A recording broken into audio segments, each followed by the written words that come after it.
بسم اللہ الرحمن الرحیم۔ حدیث شریف صلی اللہ علیہ وآلہ وسلم۔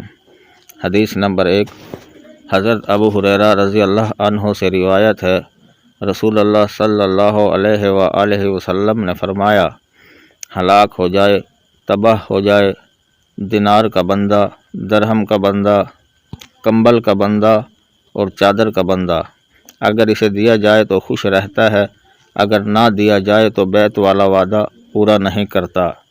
حدیث نمبر 2، حضرت ابو ہریرہ رضی اللہ عنہ سے روایت ہے، رسول اللہ صلی اللہ علیہ وآلہ وسلم نے فرمایا، یا اللہ محمد صلی اللہ علیہ وآلہ وسلم کے گھر والوں کو ضروری حاجات کے مطابق رزق عطا فرما۔ حدیث نمبر 3، حضرت عمر بن خطاب رضی اللہ عنہ سے روایت ہے، انہوں نے فرمایا، میں نے ایک دن رسول اللہ صلی اللہ علیہ وسلم کو بھوک کی وجہ سے کروٹیں بدلتے دیکھا، کیونکہ آپ معمولی سی کھجوریں بھی میسر نہ تھی جن سے پیٹ بھر لیتے۔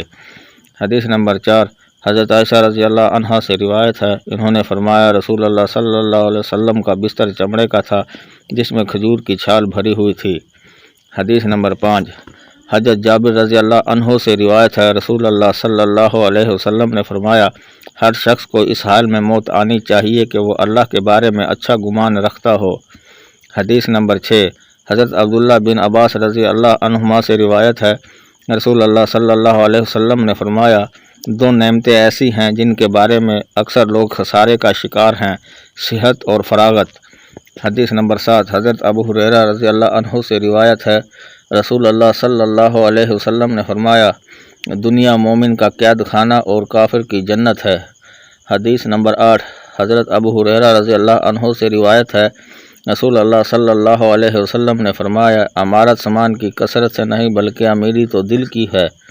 حدیث نمبر 9، حضرت ابو ہریرہ رضی اللہ عنہ سے روایت ہے، رسول اللہ صلی اللہ علیہ وسلم نے فرمایا، نادار مومن دولت مند سے آدھا دن پہلے یعنی 500 سال پہلے جنت میں جائیں گے۔ حدیث نمبر 10، حضرت ابو ہریرہ رضی اللہ عنہ سے روایت ہے، نبی صلی اللہ علیہ وسلم نے فرمایا، اگر میرے پاس احد پہاڑ جتنا سونا ہو تو میں نہیں چاہوں گا کہ مجھ پر تیسری رات آئے اور اس وقت بھی اس میں سے کچھ میرے پاس بچا ہوا موجود ہو، مگر اتنی چیز جسے میں قرض کی ادائیگی کے لیے سنبھال رکھوں۔ صحیح احادیث سنن ابن ماجہ۔ ناظرین کرام، مزید اسلامک ویڈیوز دیکھنے کے لیے ہمارے چینل ZM اسلامک پوائنٹ کو سبسکرائب کریں اور بیل آئیکن دبائیں۔ جزاک اللہ۔